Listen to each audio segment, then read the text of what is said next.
Hello, everybody. Welcome back to another exciting episode of HLwow. HLwow, HLwow. Ow. My Easy. face. Not even close, baby. Not even close. Baby, stop. We're doing So what we're are doing we a thing here? here. We're doing a thing, okay? All right, so today... I know. Shut up. Today we're going to be doing a... we are doing... Shut the fuck. I'm going to stab you. We're doing a top 10 of noob tips, so get good, scrub lords. We're about to show you how to get good. We're showing you how to get good All right. HLwow. Numero uno. Number one.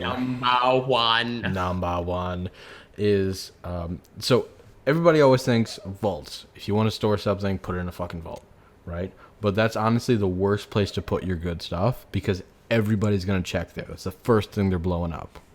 So what you do? But Tyler. Yes. Oh, Wait, dickbag. Tyler, with vaults, so many. It takes lots of C4 to kill vaults. So what would be better than a vault? Question mark, says me, the new player of Ark. Something that they would never expect. Something like a dodo. What? A dodo. So basically, the reason why you put your good shit in a dodo is one, no one ever expects a dodo. Two, you can put all of your really good light stuff inside of a dodo, and the higher level you get it, the more stuff you can put in there, obviously. But especially for like really good engrams or cementing paste or chitin or even sometimes bullets, as you see here, is that an animal can hold up to 600 slots, or no, I'm sorry, 300 slots. 300 slots. And a vault can only hold, I believe, either 120 or 150. So not only are you getting more storage with the, an unobscured animal, but nobody's going to search in the dodo. So what you can do is, as you can see here, you pick up the dodo, you take him over here, and then you can throw him underneath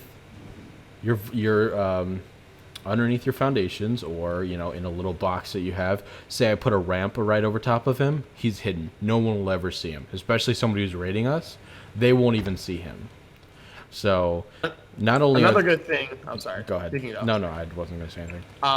The one main thing is the dodos are really good at all stages of the game too, because so early you have a dodo and you probably might not have the most amount of weight, so you can put that in the dodo. At mid-game, you can do exactly what Tyler said. Hide it and underneath a ramp, and you would be good. But late game is when the dodos are actually, I think, the most efficient. And here's my reasoning for it. When you're building a vault at late game, everyone thinks vault. I don't know how many resources a vault actually takes. But lots of cementing paste. Lots of cementing paste, lots of metal, lots of oil. It takes a lot of stuff. And what you can do instead of making a vault is you just have the dodo, you level it up a couple times, put some in weight, whatever, and not only do you have double the slots, all you got to do is put a metal box around it with crap tons of doors and just layer it. And not only that, it takes way more C4 to get through that, and it's more efficient than a safe. So literally, it's better than a safe in every single way. So yeah. that's... So here's the final tip on it. So you can try it out for yourself. If you're getting raided a lot and all your good stuff's being taken away, try putting some of your good stuff in a dodo, because every time I've been raided, people will never, in my experience, people will never attack but passive animals. They usually don't even bother because they're unpassive, especially with a dodo. People think, oh, you have a dodo, probably using it just for poop or something, whatever. So they're not even going to touch them. So that's the best thing. But if you are going to use the strategy, don't name it storage. This is the number one thing that... Yeah. Because people can see what you name your stuff. So put it, my first tame, and then someone will think it's nostalgic and they probably won't touch it. Or maybe you say poop factory. And then people won't touch it because it's your poop factory. And then you're golden. You put all your good shit in there.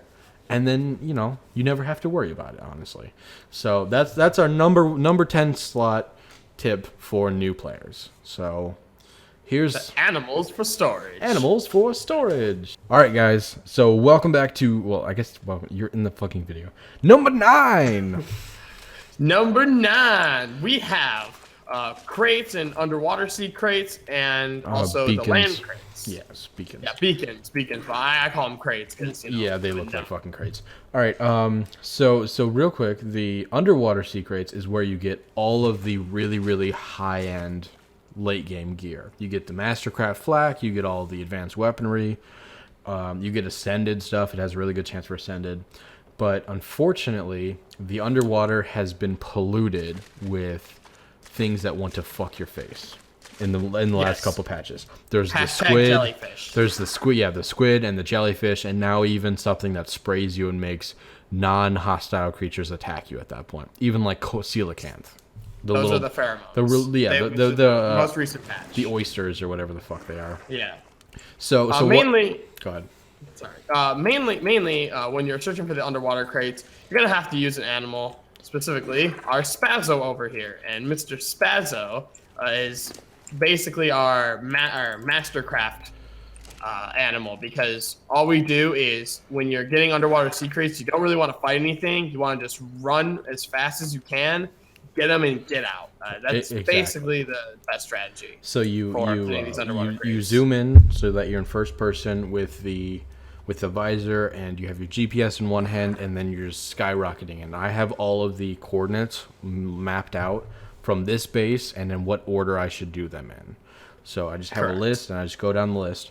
And there's a couple quirks with that, but real quick, like he said, you don't ever want to fight anything anymore because you're just not going to win now. So you get a dolphin because they have the highest base move speed of underwater creatures that you can ride, and then max it out, farm it up for some XP, which we'll actually show you later on in another one. Get a lot of XP in it, and then just spam that movement speed. And that's all you need. You shouldn't put anything in anything else. Maybe a little bit for weight, but you're going to be getting engrams, so engrams don't weigh anything. So as you saw, I put about 400 weight. Go ahead. Also, with the if we want to go to the fuck are you doing here? Jar Jar. If we want to go to Jar Jar.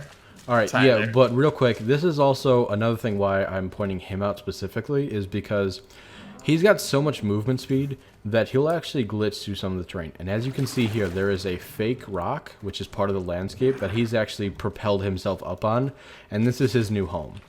As you can see, we can't even access him anymore. No, this is you can't get on him. Yeah. You can't leave. This is just his home now. So when you're running at that kind of high speeds around the coast, you need to be very careful. And I literally just went right next to you, but you know. Well, later, bro. Oh, you took the bird over there. I see what you did. Yeah. Okay, my bad. I just want to show you guys real quick. The land ones are gonna show. Just as is for the noobs out there. The crates are gonna have like a light shining above them, like where I'm going towards right now. Oh yeah, so this is something I didn't know until recently. The ball of light at the very top means that the beacon hasn't actually hit the ground yet, and the smaller solid light that's where it is currently, so you can see from distance. Yes, here's the beacon right here. It's still falling, and then there's the ball right here. So each one has each of the colors has a different level associated that you need to be to get them, and the different higher level that you can get them, the better stuff you're going to get. Red being the best, and then so on forth downwards. Yes, in theory, red should be the best. However, in my experience, blue will always give you you're getting attacked by bugs. Blue will always give you the best stuff simply because it's the first level that gives you metal tools and engrams for higher level metal tools. And that's really what you want. You want the higher level metal tools so you get more resources per rock, and everything just goes by faster if you have like a 200% pike. Or as you can see here, I just Shrek the bug because of my high level pike. So unfortunately, I don't think there's any beacons around that we can grab real quick to show you, but you just walk up to them. Yeah, you just walk up to them, hit F, and you're good. Take them. The main ones that you really want to go for are red, blue, and purple. They're the main ones that are the best at the above level ground. Yeah, at least that's what I always did. Yeah, white, green, and yellow. You really don't want to be purple sometimes, but yeah, white. White is just resources. White is literally you'll find wood and thatch in there. Green will give you hide and yeah, pretty much just hide and cloth armor. Blue gives you the improved weapons, which is really nice. The pikes and the metal picks and stuff. Yellow or purple will start giving you some of the more basic guns, like the simple pistol. But they'll be upgraded to like Mastercraft stuff. If you get a double drop. But we'll talk about that in a second. Drop. So purple will start giving you the basic firearms. Yellow is supposed to give you pretty much everything, but honestly it doesn't give you that much because it's so polluted. And then red specifically gives you really nice end game weapons and flak armor, which is good, also, but it doesn't always do that. So anyway, what were you saying? Also, the best way to get these crates is to be on a flyer that's fast. Just kind of like the with the dolphin, except instead of an underwater creature, you have a flying creature. So you just kind of go around and scope out. So like right here, there's a purple one right there. Oh, there's a red one. Is that a red one? Yes, it is, but it's not done. So here's a red one right here. By the time we get to it, it should be done. Except for by the time we get to it, so we'll just go there real quick. Yeah, and then but yeah. The main where you really find red and purple ones and stuff like that, at least in my experience, are going to be in these tougher areas. They're going to be by the volcano. They're going to be by the Arctic, the places that are that are hard. Yeah, so he doesn't even want to land at this point. He just wants to kind of hover by it until it lands. Get down there, jump in, grab it, hit take all, and get out, and then look at what you got afterwards. We were actually pretty lucky that we got a reg crate for the video. These are actually very, very rare. So real quick, I'll talk about, because you're going to see a lot of really good stuff that you're not going to see in official servers. And what I actually did is I went in and I got rid of these beacons will not drop anything that doesn't have a quality associated with them. So it's not going to drop water jars. It's not going to drop the small farming plots, stuff like that. It's not going to drop that trash anymore because I messed with the server settings. And I'll probably eventually do like a server setting tutorial video on how to make a really nice server. But that's for another thing. But all you need to know is that I did change the settings so that this kind of stuff will give you a lot better shit versus before where you'll just end up with. So I'll take that real quick, and then like I said, you want to grab it and just get out. Because I'm getting attacked by piranhas right now. I'm going to go over. Oh, God. I'm just going to get to the shore, so. And piranhas, because I have such high level gear, they're literally doing 1 damage to me per hit. And I have 500 health, so good luck. Right. Oh, God. I just kind of fell. Okay. Alright, piranhas, let me go. Thank you. Alright, so yeah, so that was beacons. Like I said, unfortunately, on official servers, the above ground beacons that you can naturally get to aren't going to be that great, but the sea crates will always be really good, especially in caves. Caves, too, will give you good stuff, but only if you get the red ones. And so we'll be right back with number 8. Whoa. Oh, God, I hit E. I'm dead. I actually get... Oh, God, I hit you, too. Number 8. Healing potions. Healing potions and custom consumables. The burgers. The burgers of doom. All right, so you might notice that I'm almost dead. Maybe I put this in, maybe I didn't, but essentially I jumped off the bird like a fucking moron while next to the volcano. So I'm almost dead. So I'm going to show you how to heal up super fucking fast. So what you're going to do is, first things first, you need a cooking pot, obviously. And then you make a note, which is pretty cheap. It's only 3 thatch and 1 fiber. Put the note inside of the cooking pot, throw a full stack, or just fucking melt the raw meat in there, put something that will light it, because I don't have any wood, so I'm just going to throw some more thatch in there. And then all you have to do is, once the note's in there and all your meat's in there, all your ingredients are in there, hold E on the cooking pot and then make recipe, and then it'll bring you to this screen so you can name it. So I'll say trash fast food of death. Okay. Description: you shall this is family friendly, you shall die. All right, and then you can only have 8 ingredients, so I'm just gonna keep 8 20 stacks of things, and I'm gonna color it, make it a nice black burger. I don't like the way you say black. All black everything. It'll be the death burger of truth. Make it food, make recipe, and then as you can see, the recipe was added to my inventory. It requires 159 meat, but it heals you for 1k health. And there's a disclaimer here. I do have recipe efficiency at 10x, just like everything else on this server. So harvesting, everything's at 10x, including this efficiency. So normally this would only heal you about 100 health, unless you added prime meat and all the other stuff. But this is good for this. So after that, you just light. Tutorial. Yeah, you just light the fire, and then put enough ingredients in there, and there you go. Now you have the trash food of death. Use item. And then, as you can see, my health is rapidly increasing. It's going up by about 3 or 4 per second, and then it'll probably cap out in the next 30 seconds or so. Which is pretty crazy because usually when you regen health, you regen at 0.2. Yeah, like 0.2 a second if you eat cooked meat. It's crazy slow. So if you're in a pickle, just eat one of those healing potions, especially if you're in a cave or maybe you're fighting the broodmother. Eat one of those, and you'll be good. Just make sure you're out of combat for at least 30 seconds. So. All right, guys. We'll see you for the next one.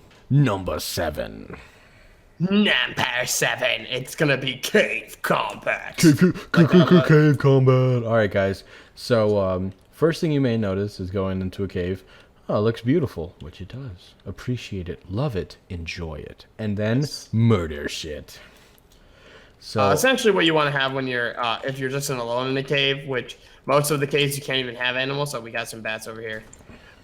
Is you want to have shotguns. If you can't afford shotguns, crossbows will do in a pinch. Yes. Also, another cave tip. Don't get spit on. Yeah, I got spat on already. Okay, don't let them bite you either, because that does more thing. But don't ever hit those things with melee weapons, because it will literally break them. Everything in here must be dealt with ranged weapons, except for bats. Yeah, Anthropleura. Bats you can deal with just using your pike, which is what we used to do. But shotguns are just always just better. So, as you can see, shotguns are more accurate too and do more damage. Another thing you'll notice is Explorer Notes, which will fuck you up if you accidentally get one in the middle of combat, like just happened. Yeah. So, you just go through, you look at all the walls and ceilings, because things loves to get stuck inside of ceilings. Behind you, Scorpion. That's why you want to have a partner too, so you can call out. All right. Also, I recommend if you guys go in a cave, make sure to have 50 torpor. Well, the equivalent on an official server would probably be about 20, but anything else, anything lower than that, and then spiders will knock you out. That's how low it is. So you just want to be careful. All right, let's actually go back. So as you can see, like we said, focus on the Anthropleura first. Bring lots of really good ranged weapons. Stick to only using melee weapons when it comes to bats, and make sure you use a hatchet on everything down here to get lots of hide and kiting. All right, I think that's about it. All right, we got a couple more coming at you soon. Number 6. And this is gonna be learning how to get hide and chitin. And why do we want hide and chitin, Tyler? Because that's how you make cementing paste, and that's how you farm for hide, I guess. Essentially, the main reason why you always want to get a saber tooth is chitin is very important because it leads to cementing paste, and cementing paste is very important because it literally builds all of the high tier weapons, especially the metal walls and stuff. Yes. Also, another good thing is when we just told you about the cave combat. Certain caves will allow you to bring in animals, which are much more efficient than using bullets and stuff like that. And a big one is the one by the volcano base, which, foreshadowing on a future number. Yeah, it's mainly the reason why we want this saber tooth is just to get lots of chitin so we can get lots of cementing paste. It's the best. The most efficient way to get cementing paste. maybe early. Before that, you need to get a just go for beaver dams. Oh but, yeah, of course. To start out, you just want to do beaver dams because I believe saber-tooth saddles need cementing paste to even be made. So yeah, beaver dams are the absolute best way to get them when you're just starting at one. All you have is a pterodon and a pike and a crossbow. It's going to be all day, all about that. As you see, he just tears up the bats. It took me a while to kill everything. He just one-shots everything. I just one-shot. All right, we're going to go back in the beginning. And then we'll show you the next part. And then actually, I'm going to shoot the saber-tooth a couple times, or once specifically. So it's at half health. Oh, it's at half? All right, well, never mind. Yes. It's got lots of I haven't been healing him up. All right, so I have to actually do this to show on camera, so... Yeah, I know. But I'm just going to the beginning of the cave first. So the other thing about the saber-tooth is, you know, he just wrecked everything, and you pour everything into health, melee damage, and a little bit into stamina, so that we can actually survive. And as you can see here, so we'll count up the chitin.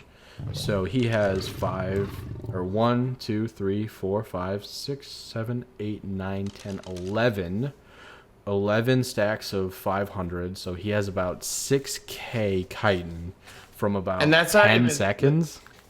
Yeah, and we didn't even finish the whole cave for the sake of, the video. But if we were to do on an average run, we do this cave, and it's right next to the volcano, which is where our base is. Hint, hint.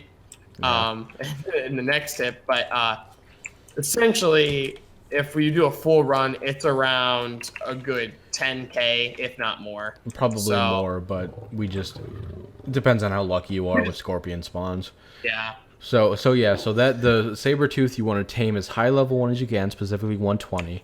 And then there's a really cool tool I'll leave down in the description below in the doobly-doo, and you can check that out. And it will, you type in the level of the wild creature and its levels while it's taming before you finish taming it, and it will tell you if it's a good melee damage or not. And then you can, because everything scales exponentially downward. So the more you level something up, the less you're going to get out of it. So the higher the stat is, the more you're going to get out of it in the first place. So there's a really cool thing that I've used, a calculator. And so check that out and make sure you just tame a 120. Because if you can get a 120, you can get shit tons of melee damage. On another note, Tyler did tell you this, so you want to dump most of your stats in health and melee. Usually I'm the one who always going on the kite run, so Tyler might not know this as much. But when...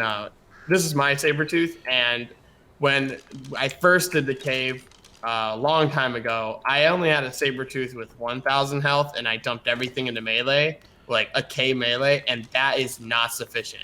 You don't want to do a glass cannon style. Honestly, the best balance is to do around 300% melee damage. I know ours has 764, but if you don't have a good enough one, just do 300% and dump a lot of stats and health.